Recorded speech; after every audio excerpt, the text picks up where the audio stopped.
So you're ExxonMobil in 2007, and you've run into a big problem. Your biggest moneymaker was getting oil from Venezuela. For years, you had enjoyed unlimited access to the world's largest known oil reserves. But now Venezuela just kicked you out. That's right, Venezuela's president had just nationalized all its private oil fields, which meant that foreign oil companies like ExxonMobil were banned. You had just lost your biggest moneymaker, and you had to find an alternative fast. Luckily, another country caught your eye, Venezuela's neighbor, a country called Guyana. Guyana is a very poor country in South America that is ripe for oil exploration. After all, it is next door neighbors with the biggest oil reserves in the world, so there's gotta be oil in Guyana, right? The problem is, even though many have tried, no one has ever been able to find oil in Guyana. But you knew you had to at least give it one more shot. And it would take you 8 terrible years after Venezuela kicked you out until you finally did the impossible. You discovered oil in Guyana. And in the last decade, some 11 billion barrels of oil has been found, which is the most significant discovery of its kind in recent years. Guyana's newest oil discovery by ExxonMobil at Catteback within the Stabroek Block has increased the discovered recoverable resource to approximately 10 billion oil equivalent barrels. Ding ding ding, it was a miracle, and it turned out to be one of the biggest oil discoveries ever. You had hit the jackpot, and suddenly you were back in business. But just because you discovered oil in Guyana doesn't mean it's yours. No, it still technically belongs to the Guyanese people, which means you have to somehow convince this sovereign nation to give up the one thing that will lift them out of poverty. But how on earth do you do that? Well, the great news is that as a poor country, the people are easily fooled. The politicians are very affordable to bribe. At the time, Guyana's GDP was a measly $4 billion. While ExxonMobil? You made $4 billion every 6 days. And with that kind of money, you can do anything.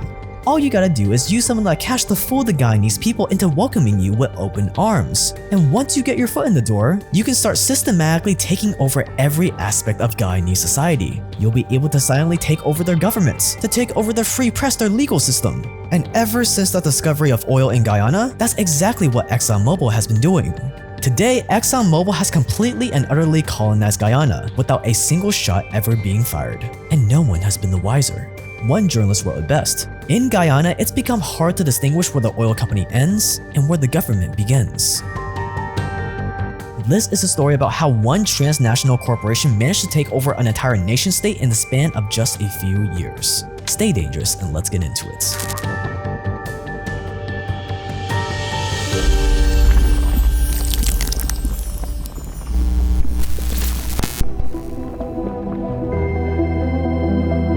As you're gonna see in this video, there is a reason why Exxon is a very successful company on the stock markets. They are willing to do anything to make their shareholders happy. And you can bet that they're pouring all that extra money they're making into the best Wall Street analysts to help them make even more money with their money. Wall Street analysts that have been traditionally reserved only for the ultra wealthy. But one company is trying to change that. Seeking Alpha, today's sponsor. Seeking Alpha's goal is to give you the same edge you would have if you had your own Wall Street analyst by your side. And they've already got over 250,000 plus members taking advantage of this. For the past 19 years, Seeking Alpha has been the go-to place for independent and balanced stock research, fundamental analysis tools, crowdsourced debate, reliable news, and actionable market data. Their stock coverage gives you both the bull and bear case for each stock, so that you can weigh in and make an informed decision. Their news lets you understand why the market and the stocks in your portfolio are moving or why they're about to move. Their data allows you to have professional caliber tools right at your fingertips. And with their premium subscription, you can get unlimited access to all of this. And the best part is that you can try Seeking Alpha Premium for free for 14 days by clicking the link below. Click the link below to get a 14-day trial of Seeking Alpha Premium now. I am not a registered financial advisor, and thanks to Seeking Alpha for being the paid sponsor of this video. Here's what you have to understand about taking over a country, whether it be by force or more economic means. It's that if the people hate you, eventually they're gonna revolt. Just like what happened to you in Venezuela. We want to prevent that from repeating itself here. So the first step in colonizing a poor country like Guyana is to win the hearts and minds of the public. It's very simple. If the public loves their occupiers, they won't revolt. So from the moment that you announced your oil discovery, you told everyone that this oil was gonna make them rich, that oil mining was gonna create all these new jobs, that all the money would trickle down, and that it was gonna put Guyana's economy on the map, that it would earn Guyana $150 billion over the next 30 years. But you made sure to tell the public an important caveat. Let's face it, you poor people don't have the knowledge and equipment to dig all this oil out of the ground and refine it, so why don't you let us as ExxonMobil mine the oil for you, and we'll all share in the riches. And being that you told this to a population where 40% of the people live on less than $6 a day, what do you think they said to your little proposition? They said yes, obviously. This is everything they ever dreamed of. Quote, people were going crazy talking about oil wealth, end quotes. And it wasn't just the people. Quote, Exxon was pushing this idea and so was the government, end quotes. The oil gods have finally smiled down on Guyana and sent ExxonMobil to change everything for the better. It was the perfect narrative. And to further your influence, your first big investment in the country was to sponsor Guyana's national cricket team. In Guyana, cricket is the equivalent of football in the US, so this was a big deal. It made it look like you cared. You even paid for cricket matches to be shown on TV and made sure that every Guyanese player was wearing the ExxonMobil logo on their shirt for everyone to see. Sponsoring cricket in Guyana was like if ExxonMobil created the Super Bowl in America. Sure, it would cost you a few $1 million, but the payoff in public opinion was priceless. And your plan worked perfectly. Quote, when you walked in the streets, you could hear every Guyanese saying, "Thank God for Exxon," end quotes. Now that's some effective PR. You as an oil giant were a hero in the eyes of the public, their knight in shining armor that had come to save them out of poverty. Now all you needed was for the government to love you as well.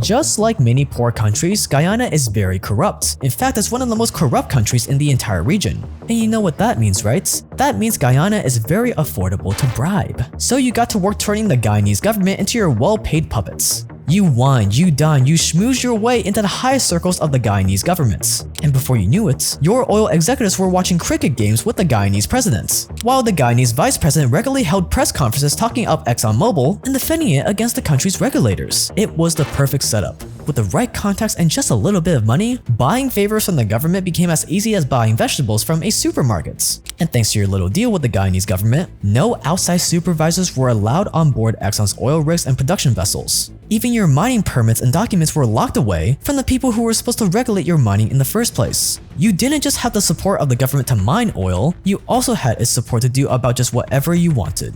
In America, although you can buy politicians, there is no way you're going to be able to buy off the entire government. Heck, I don't even think BlackRock has been able to buy off the entire US government. But in a small, poor country like Guyana, Exxon was probably able to do this with just a couple $100 million. And he didn't waste a second taking full advantage of it.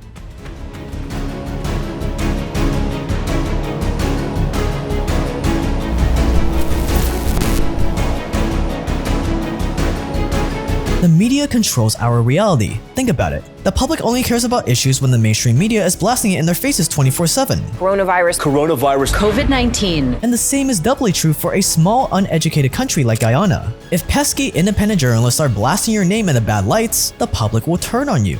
Which meant that Guyana's free press was next on the chopping block. You needed to get rid of all those goody two-shoe journalists before they start exposing you. The public can't get mad over what they don't know, so you turn to your pals in the government again. This time you would give them money, and in exchange, they would go to all the independent Guyanese journalists working on oil and environmental stories and hire them to work for state-run news instead. They would offer these journalists a car, a raise, a fancy title, just for joining the government's official newsroom. And it worked.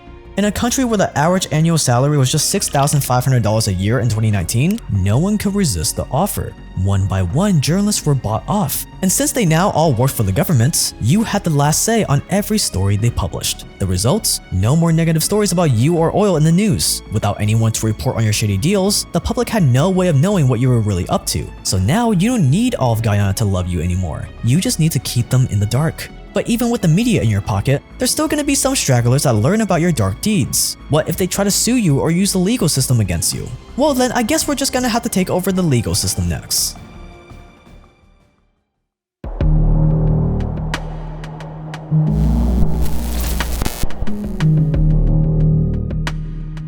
The only way for regular people to take on a company of your size would be for them to hire really good lawyers. So what do? You take your billions of dollars in oil money and start paying off as many law firms in the country as possible. Put every single lawyer out there on a retainer. That way, no matter which law firm people go to, they'll always get the same answer. Sorry, we can't represent you because we have a conflict of interest. No lawyers, no case. No case, no fines or regulation. Simple, right? And guess what? Lawyers in Guyana make a typical salary of just $17,000 US a year, which means all you need is a few $1,000s to throw at each of them and boom, the legal system is yours. And if people go to the environmental agencies that are supposed to be completely independent and objective, well boy did you have a surprise for them, because guess what? You're funding them too. All you had to do was throw money at the poor underfunded environmental agencies, that way everyone thought you were the good guy trying to protect the environment, while also stopping them from going after you in the process. No one's gonna bite the hand that feeds it.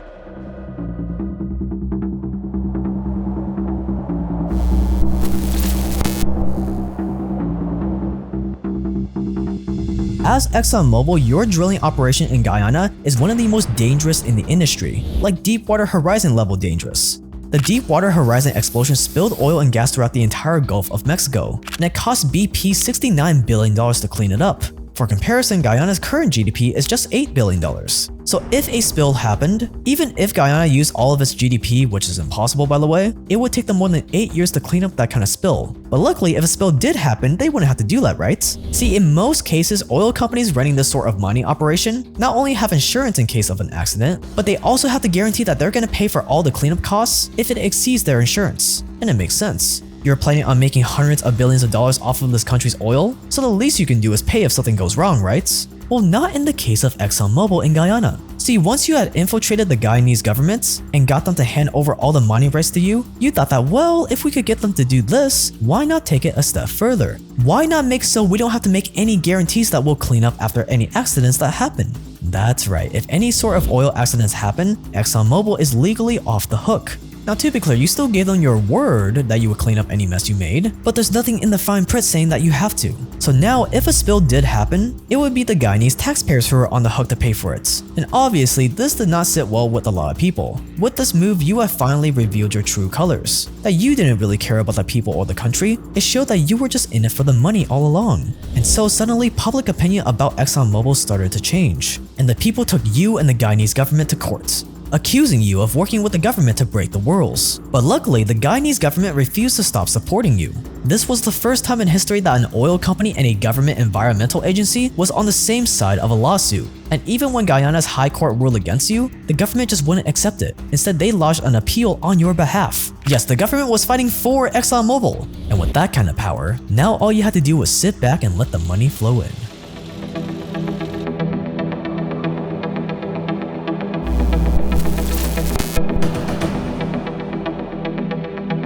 Congratulations, with the government, lawyers, and even the environmental agencies on your side, you had finally completed your takeover. Now you can sit back and make your billions while making sure that none of it actually goes back to the Guyanese people. But look, you say, Guyana's GDP has been going to the moon since we started mining, you say. The Guyanese people should be thankful for you.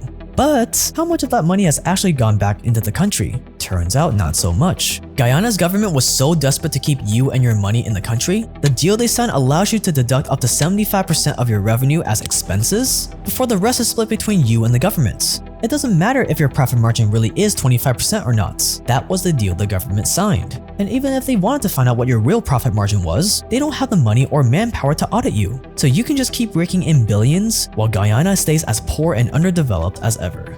And sure, more and more people are starting to realize how you con them out of their oil, but with more and more oil being discovered every year, and more oil wells being dug by ExxonMobil, given how deeply rooted ExxonMobil is with the government and the economy, it may just be too late.